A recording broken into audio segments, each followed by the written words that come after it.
Guy Pearce and Rob Pattinson.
This is nuts.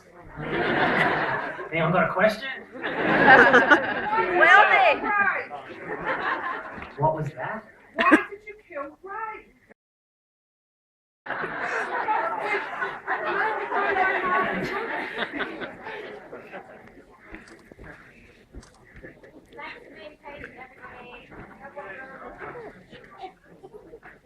This is you. Yeah, that's me. Although that's you. Good evening, everyone. Thanks for your patience. We're just waiting on Guy and Robert to come down from upstairs where they're doing press and photos. But really pleased that David just bounded down of his own accord, and thrilled to have him here in the house this evening.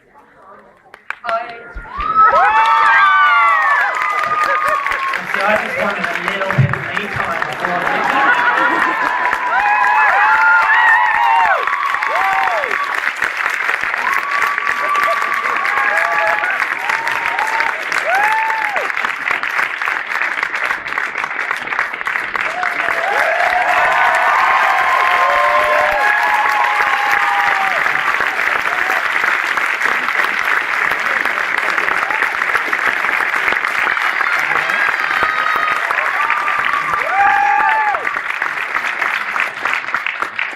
We haven't seen each other for a couple of months, so this is when we meet on stages in front of people.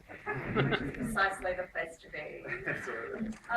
Now, I think that the people sitting here need very little introduction from me, and you've also just had the privilege of seeing the fantastic film, The Rover. We're really thrilled to have David, Robert, and Guy here tonight to talk about the film.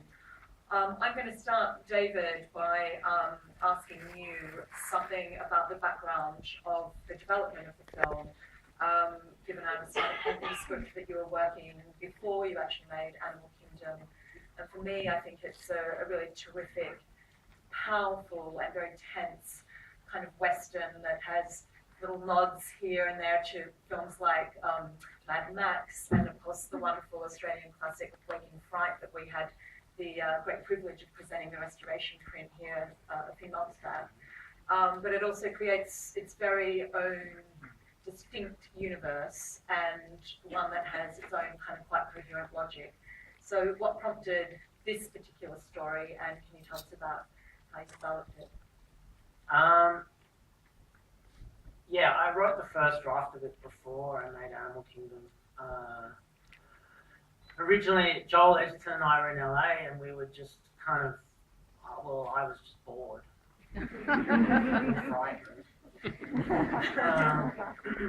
I'm sure Joel had some things to do, but and we just started throwing around ideas for a movie that we thought maybe his brother Nash would direct, and because Nash, being a stuntman, a great practitioner of action cinema, we thought we'd be writing a sort of action movie in the desert type thing with cars, and I went away to write a first draft, and then almost immediately started writing a Nisha movie rather than a Nash Edgerton movie, which doesn't have any. My one doesn't have any car chases in it except for that one. It's like I literally started writing a Nash movie and then I went, oh, fuck it. Yeah, and then I went and made Animal Kingdom. Spent a fair bit of time trying to work out what to do next. Just looking at all. Suddenly, my life turned upside down. I was just looking at the landscape, what my new landscape was like, and then, but always had in the back of my head the idea. I really wanted to do this one. I wanted to do this one because I didn't want to. I didn't. Animal Kingdom was kind of a big, dense, sprawling sort of tapestry of characters, and rather than try and do something like that or even bigger than that, I've decided that I loved the idea of this. It would allow me the opportunity to play in a tonal world that wasn't dissimilar to Animal Kingdoms, just kind of darkness and menace and tension and sadness. But that would operate very differently on a formal level. That it's something really lean and elemental and almost like a kind of dark line of fable. Just a tiny number of characters in a vast empty landscape. End sentence. Can I ask both Guy and Robert, Guy, you have a long history, I think, of working with real risk-taking visionary directors like John Hillcoat, Catherine Bigelow, Chris Nolan, and Robert, this is something I think we're seeing beginning to develop too in your career. 2 films now with David Cronenberg and upcoming projects with Herzog and also Anton Corbijn. Can I ask both of you to talk a little bit about the importance, I guess, of that relationship with a visionary director and how you forged that, and also what attracted each of you to this particular film? Well, it's a great question because ultimately, I think, as an actor, you realise once you start working that so much of, you have all the ideas about what you want to do, and you have sort of versions of the character that you want to play, and you really want to feel safe and secure and inspired by your director, and really just by the experience that you're having on the set. And it sort of occurred to me after a number of films that if you don't get that, you're sort of at a loss, and you're kind of fighting. You're fighting to sort of have your say, and you're fighting to be interesting, unique, individual. You're just fighting to kind of have your voice heard, I suppose.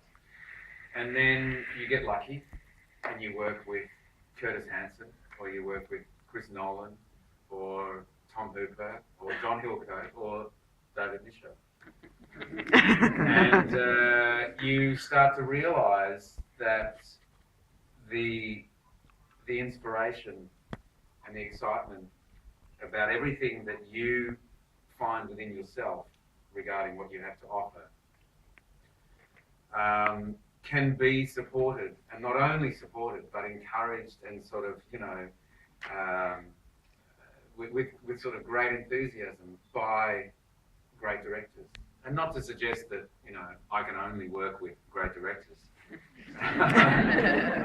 but it's so much better working with a great director than a crap one. Let's be honest. I can be pretty bad at times, and if I'm with a crap director, then I'm going to be pretty bad. So I think as an artist and as a performer, as an actor, you really want to find somebody who's going to go, I'm there with you. Any crazy shit you want to try, I support you all the way. If it's not right for the movie, I'm going to say to you, but if it's right for the movie, then fucking great. We've gone somewhere that, we normally wouldn't. And so you then start to seek that out. After 10, 20 years in the industry, you start to go, oh, well, I only really want to work with good, interesting directors, And David emailed me or called me, I can't remember exactly, and said, I've got this script. And I was like, oh my God. So I worked with David on Animal Kingdom. and clearly was a fan of his style and his sort of he's unique. You know, he has a unique sense of timing and character development and story realization and all those little intricacies that are sort of there in a film that a lot of people kind of skim over and kind of fuck up, you know, just because I don't know how so many filmmakers are really not very interesting. Because it takes a lot of effort to make a film, you know, and I'm surprised by the amount of people that have a lot of chutzpah but don't have the talent to back it up, you know. And then you come across someone like John Hillcoat or David, obviously, and you go, oh, thank God, you know, you're sort of tasting the food that you want to be tasting, you know. And you move forward and you kind of develop and you feel as an artist you progress and you know, it starts to feel like the only way to work. I saw a great interview with Nicole Kidman where she sort of went, all I do now is just seek out the great directors because I know they're going to bring out the best in me. And I know when I did LA Confidential and people say to me, oh, congratulations, great performance or whatever, and I go, I had nothing to do with that performance. Curtis Hanson got that performance out of me. And I think that's when you know it's exciting, when a director gets something out of you that you don't even know exists, you know, as opposed to going, it's all right, I'll give you look number 2, I'll give you look number 7. yeah, absolutely, whatever you want, you know. Robert, how many books have you got in your bag? It's a pretty good one, though. That one look. But seriously, is it a similar kind of impulse that attracts you to working on a project like this? Yeah, I mean, I met David when I'd seen the teaser trailer, the Animal Kingdom, like a 90-second with what's this one, with the Air Supply stuff. I'm all over love the Air Supply stuff. And from that, I was like, I want to work with that. And then I saw the shorts after, there was such a great trailer. And you could just tell, just think about, when you're saying about timing, a very specific sense of timing. And I met him, and then the script came, and it's just ridiculous. The script's ridiculous. And Well, the spelling was bad. There were no full stops. Another pages, there were pictures. But yeah, I don't know, it made you want to, it was, I mean, I guess out of anyone's comfort zone, I think, when me and Guy started doing it, you know, it's a very unusual script, and, but yeah, from Animal Kingdom, from the shorts and stuff, I just knew, I was doing it, it's trust, the whole thing is just trust. You say about Nicole, there's like 20 directors in the world who any actor should work with, and the rest of me will forget about.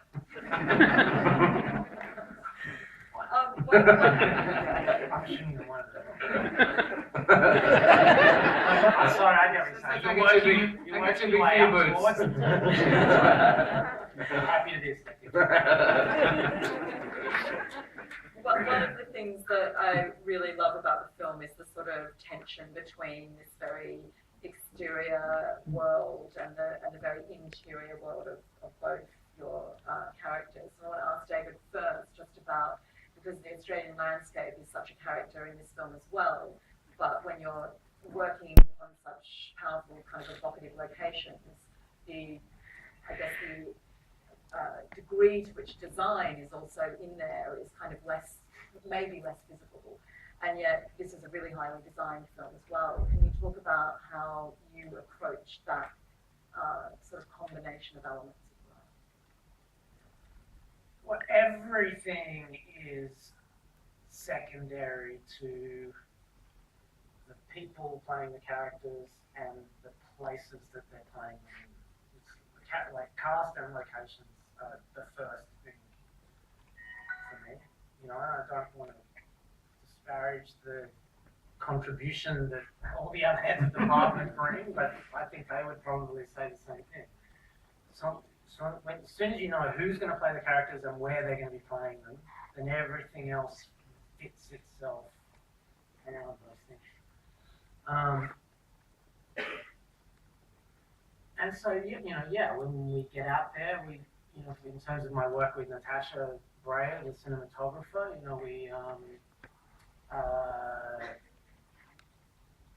it was very much, servicing those landscapes, which are both incredibly intimidating and oppressive and hauntingly beautiful at the same time. So we didn't want to, for instance, didn't want to push the look of the film too hard. We wanted it to look, but oppressive and beautiful, but we didn't want it to have a kind of look. Joe Ford, for instance, it was in a lot of respect, the production designer, she was just about augmenting the world of it. Like a lot of those towns are, I look at Marie, the town where we spent the last 3 weeks of the shoot. I was watching the film tonight and going, I wonder if people think that we did a whole lot of visual effects work to this town, all of the busted buildings and stuff. That's just what that town looks like. It's amazing. Is that the kind of thing you want to do? Can I ask you, Robert? I think it's a really terrific performance, and you really play a character that, in a sense, is kind of, folding in on himself, and an extremely interior character. How, when I guess we're used to thinking about performance as something that's projecting outwards, how do you, work with that? That's fine. Probably that this is me at my max of expressing myself. I thought I was being really effusive. Always been to sorry, how? Oh, it's okay. I guess I'm just interested in how, when you're playing to a camera, but you're clearly working on something that's very internal in terms of what you're projecting. So how do you sort of, wrestle with that, if you like? I mean, as I started doing it, when we were doing the scene, Eric has such a kind of, as Guy was playing it, it's such a constant sort of focus and energy, and so and very, very singular, especially in the scenes which I have with you, and so you don't really have to. Your content sounds really big, you're constantly being penetrated.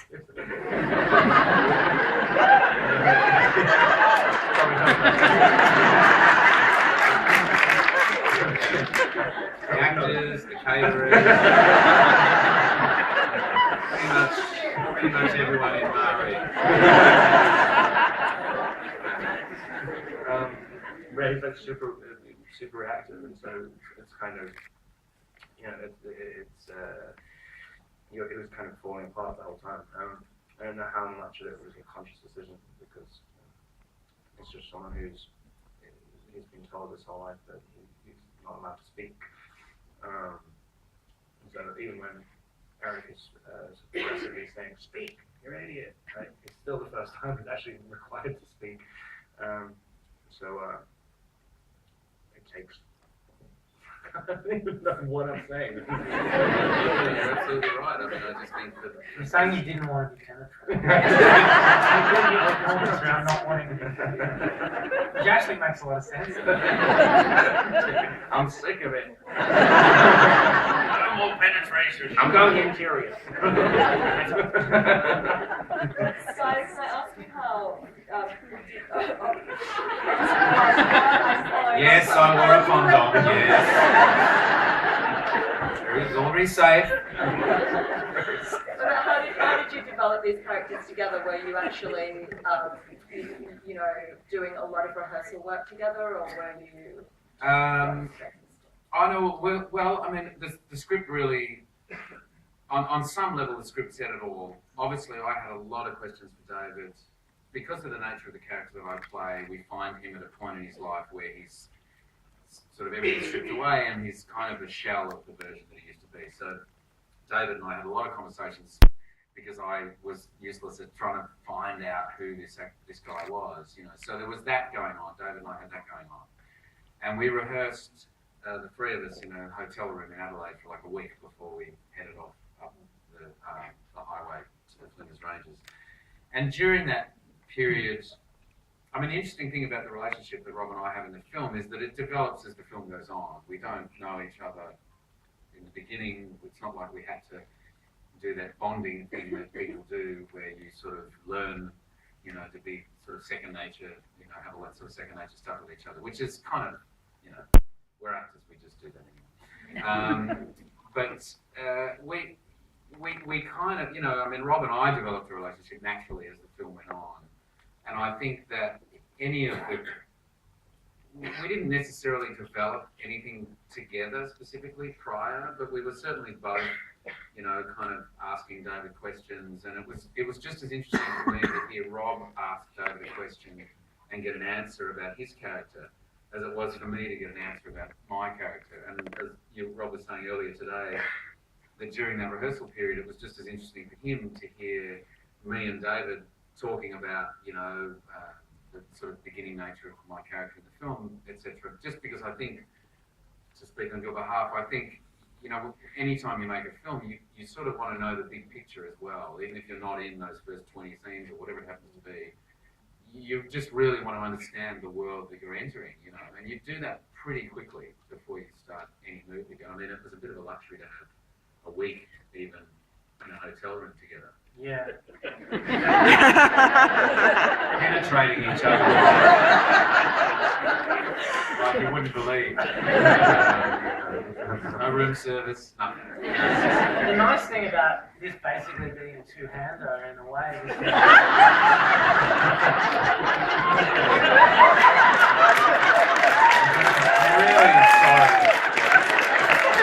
I'm so sorry, everybody. Gone to this level. I never would have flown over from Australia had I known. Face. But anyway, here we are. Carry on. Anyway.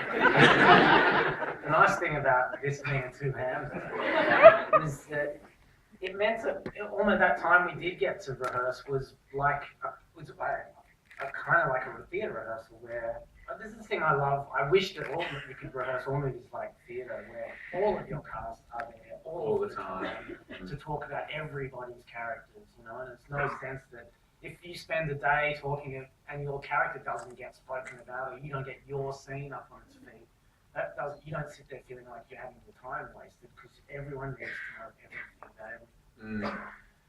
You never get to do that in movies.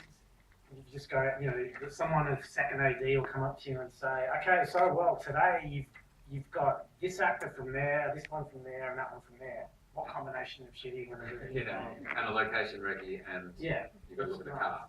So I also try to fold all of the rehearsal into, you know, the stuff of us sitting in a hotel room penetrating each other is great. But I also like to,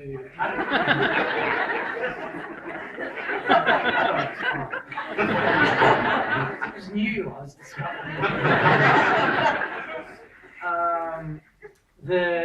You know, again, I don't really know how other directors work. I get the impression that while actors are in having costume fittings or hair and makeup or whatever, that they go, you go do that because I'm off doing a really important meeting or something. I like to be, for me, as important as rehearsal is following the actors around during that stuff. They're going in to have a hair and makeup test or whatever. I was sitting there with them for an hour. It's really annoying. No one does that. It's crazy. I love talking about the character. I don't know why I feel like picking up David. I love talking about the character through the lens of the haircut. You know, we had a lot of conversations about your multi-scale haircut. The jeans. And jeans. Jeans and the shorts. Yeah. Well, and that stuff it's important. All that sort of detail is so important ultimately, and you know, clearly as a visionary, you've got to be there for all of that. It is funny when you do a film and some directors go, yeah, whatever you wear, whatever you want, I don't care. Whatever. You go, oh, okay, great. You don't care. David's there for all of it. Yeah, I just like watching them undress. Before you put the shorts back on, just mind, if I've penetrated. Just one more time. Before this descends into entire smart, I'm going to open up to the floor because I could hold the Q&A space for quite some time, and I know there'll be questions out there. So if you do have a question, we've got roving mics. Could you put up your hand and wait until we come next to you? Yeah, this one at the back. Alright, the question's for Rob. I just wanted to say that the film was amazing and I really enjoyed it. But as well, I wanted to ask, like, your characters that you played in the past, such as Edward Cullen and obviously Eric Packer, and they're so different from each other. How do you, get into that kind of role, because you obviously have to change your character however often you film, so it must be difficult for you. And also, could you wish me happy birthday? Because I was 21 yesterday. You're not from Old Swan, are you, by any chance? Hello, I'm from the Wirral. Which is over the water from Liverpool. You're trying to show off. Well, happy birthday to the woman.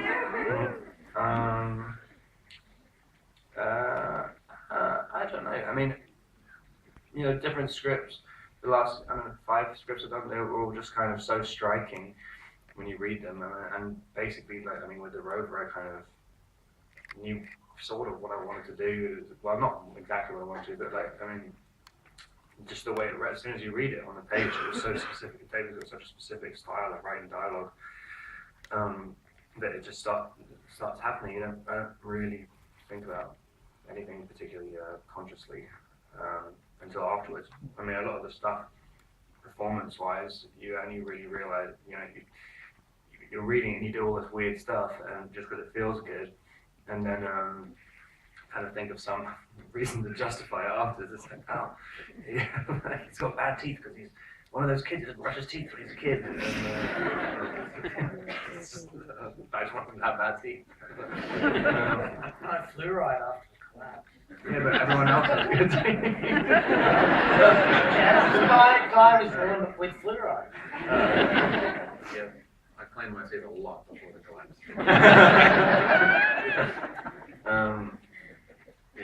Well, I thought, that destroys my monologue. Yeah. I'm actually just schizophrenic.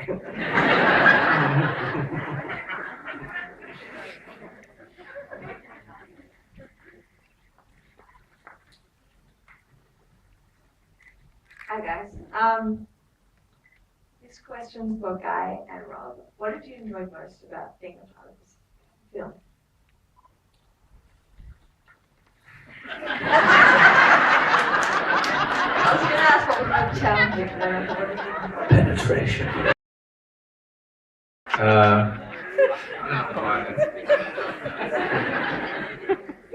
Well, I think it's the whole experience really. As I said before, as an actor, you're looking for interesting directors and interesting work, and you look back at the work that you've done, and you hope that it's work that resonates with people and with yourself. You want it to be just as affecting for yourself as for an audience. And I think that, personally, and it's always hard to talk about David in front of David, but, he's a really special filmmaker, and I think just being part of the world that he creates is it's really special and personally really important for me. Yeah, just working on something where everyone cares a lot about what they're doing, and everybody in the crew, no one, even by the end of it, no one was sick of each other or anything. I think everyone's very excited, and it's very rare in any field to have even 3 months doing that. David was saying at the end, he was standing in the middle of the parking lot. And I asked him, what was up? And he was like, I just want to appreciate this day because I'm only going to have a finite number of 6 or 7 more. I don't want to limit you to 6 or 7, but I have 6 or 7 more of these days in my life, probably. I just want to appreciate it. And that was the first director I've worked with who kind of did that when they were rapping. I think most people just wanted to run away or kill themselves. I wanted to kill myself. I also wanted to soak it in. David, there's something very interesting that comes out of that from my perspective because, you know, having had the privilege of knowing you for a lot of years now and having a sense of how you've developed as a filmmaker, collaboration has been a really important part of that. And, you know, you mentioned the writing the script with Joel, but there's a kind of core bunch of you who are always working on each other's films, supporting each other develop. You know, can you tell us about that value of collaboration for you in that filmmaking process? Yeah, I mean, you know, there's the little gang that you know, otherwise known as Blue Tongue Films that I made a lot of shorts with, and you know, still kind of, you know, I'm still working with Joel, and the whole other thing that I'm writing with Joel at the moment. And it gets a little bit harder now that we're all kind of, you know, playing in the big pool. It gets a little bit harder because it soaks up a lot of our time. The shorts were kind of much easier. We just got, you know, someone asks you to help, and it maybe tops a couple of weeks of your time, and then you're out. Now it's months and months and months, so it becomes more difficult. But I find that sort of collaboration everywhere now in different ways with different people. I'm a person who doesn't leave the house unless I absolutely have to. And the thing I love about making movies is that it drags me out of the house and I get to work with really talented people. You know, it's fun. I love it. It's like, and the beauty of making movies too is that, you know, we say rehearsal, like, what is rehearsal? Really, it's just people sitting in a room talking about life, you know, remembering when I did this thing or, you know, whatever, just finding a way of filtering the abstract of what you're about to do, filtering it through your own experiences, and I love that stuff. That's, you know, I mean, in a way, it's like, you know, these become my relationships. I have to pay people to be my friend. Well, what a weird thing to say. David will pay all of you for another hour.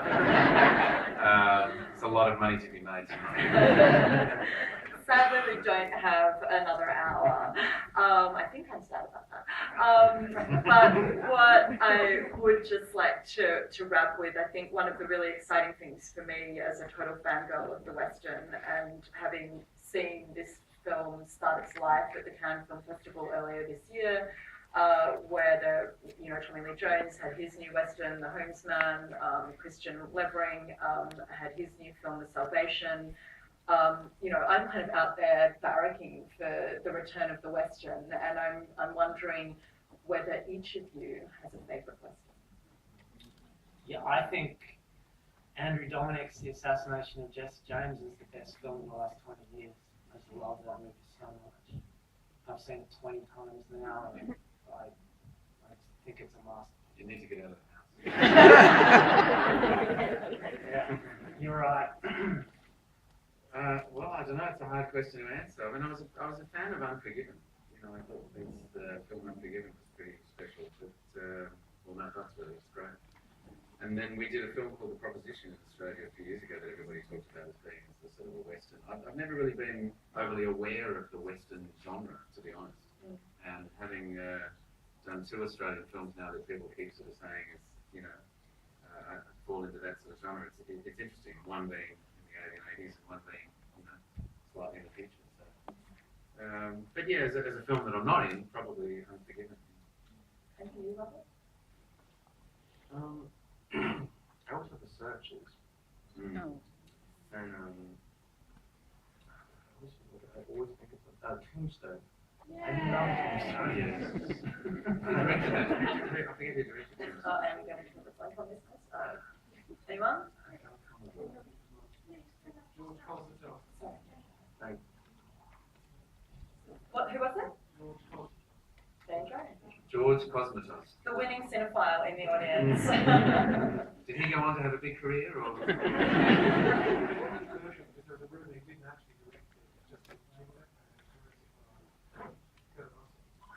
Right. There you go. This lady would like to ask you a question.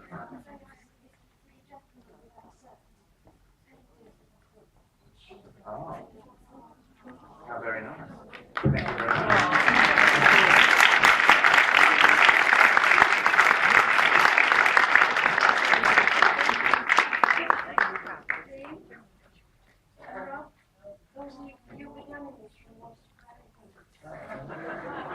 Well, thank you very much.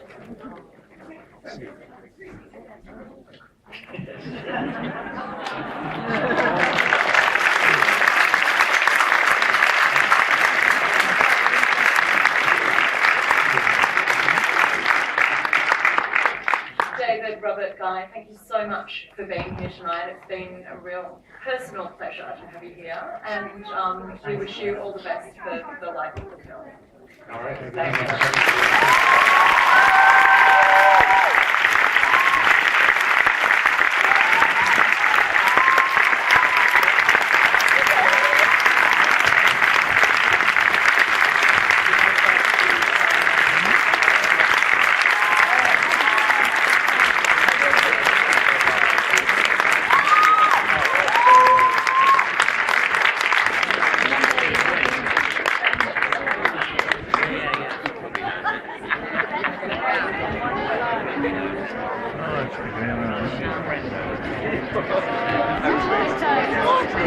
Oh,